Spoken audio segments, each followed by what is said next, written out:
اعوذ باللہ من الشیطان الرجیم، بسم اللہ الرحمن الرحیم۔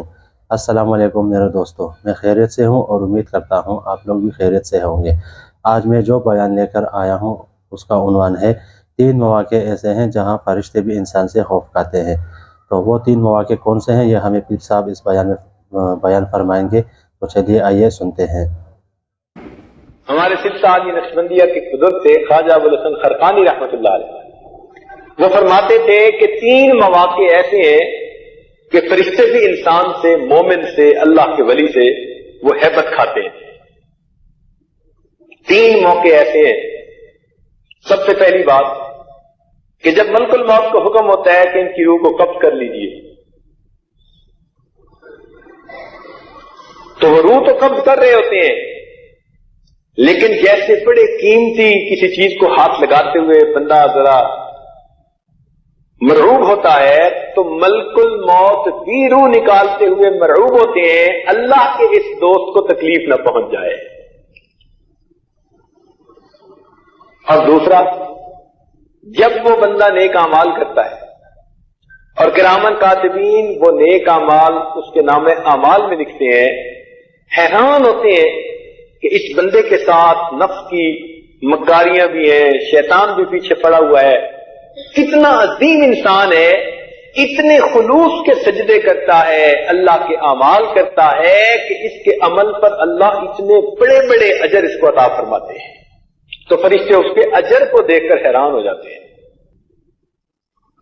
اور تیسرا فرماتے تھے کہ قبر کے اندر جب منکر نکیر آتے ہیں سوال پوچھنے کے لیے، تو اگرچہ وہ سوال پوچھ رہے ہوتے ہیں مگر سوال پوچھتے ہوئے بھی ان کے دل پر اللہ کے ولی کی ایک ہیبت ہوتی ہے، عظمت ہوتی ہے۔ تو فرشتے بھی حیران ہوتے ہیں اس انسان کی عظمتوں پر کہ باوجود اس نے اپنے نفس کی علائشوں کے اور گندگیوں کے کس طرح اللہ رب العزت کو راضی کرنے کے لیے اعمال کیے۔ اس لیے حدیث پاک میں آتا ہے کہ جب انسان نیک اعمال کرتے کرتے اللہ تعالیٰ کا مقرب ہو جاتا ہے، اللہ تعالیٰ فرماتے ہیں یتقرب الی عبدی بالنوافل، بندہ نیک کاموں کے ذریعے سے میرا مقرب ہو جاتا ہے، حتی احبہ، حتیٰ کہ میں اس سے محبت کرنے لگ جاتا ہوں۔ پھر جب میں محبت کرتا ہوں دعا جبرائیل، اللہ تعالیٰ جبرائیل علیہ السلام کو بلاتے ہیں، فرماتے ہیں جبرائیل میں فلاں بندے سے محبت کرتا ہوں، تو جبرائیل علیہ السلام فرشتوں کے اندر جا کر اس بات کا اعلان کر دیتے ہیں۔ جیسے ہی اعلان ہوتا ہے سب فرشتے اس بندے سے محبت کرنی شروع کر دیتے ہیں۔ پھر جبرائیل علیہ السلام آسمان یہ دنیا پہ آتے ہیں، زمین پہ آتے ہیں اور یہاں آ کر پھر وہی اعلان کرتے ہیں۔ اب یہ اعلان جب ہوتا ہے، حدیث پاک کے الفاظ ہیں ثم یودع لہ القبول فی الارض، پھر اللہ تعالیٰ زمین میں اس کے لیے قبولیت رکھ دیتے ہیں۔